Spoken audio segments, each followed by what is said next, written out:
This is the captain speaking. Would Flight Attendant Inga please come to the flight deck? Inga to the flight deck, please. Ready to log some frequent suspender miles, bub?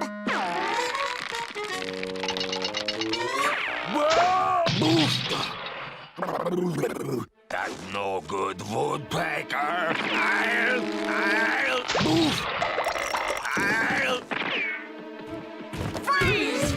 Just where do you think you're going, tourist? Trying to sneak into first class? No, why would I when, a beautiful attendant like you is right here with me. Oh my! Well, you don't have to go to first class to be treated like first class. Escargot! Oh, yuck. I mean, yoy, you bet. But, I will need something to wash them down with. You just sit right there, my big pumpernickel. Back in a jiff!